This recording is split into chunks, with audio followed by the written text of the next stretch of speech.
مساء الخير. أنا المرشدة السياحية والنهاردة قصة فيلم نادر جدا. فيلمنا النهاردة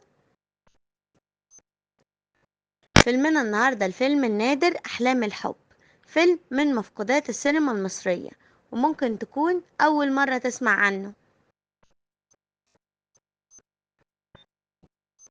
تاريخ العرض 24 سبتمبر 1945. مدة عرض الفيلم 115 دقيقة. عمر الفيلم 79 سنة.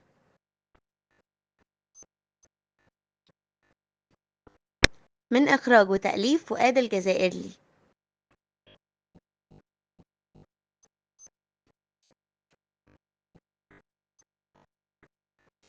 المخرج المساعد عاطف سالم.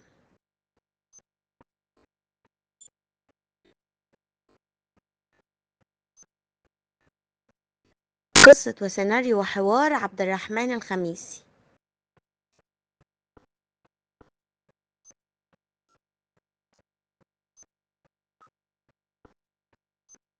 أما عن طاقم العمل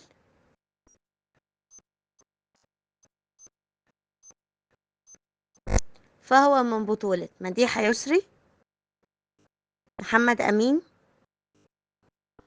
بشارة وكيم، علوية جميل، محمد البكار، إسماعيل ياسين، زوزو نبيل، عبد القادر المسيري، هاجر حمدي، سعيد أبو بكر، وعبد السروكي.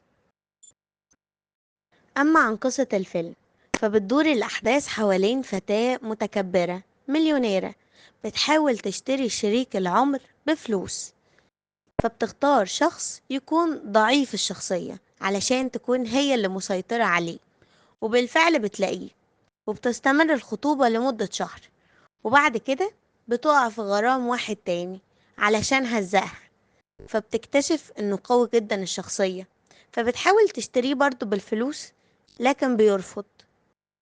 حاولت مرة واتنين وتلاتة ولكن بيرفض معاها، فاكتشفت ان هو ده الحب الحقيقي وحبته، وقررت ان هي تخلص من خطيبها ده وتتجوزه، واكتشفت في الاخر ان الحب ما بيشتريش بالفلوس.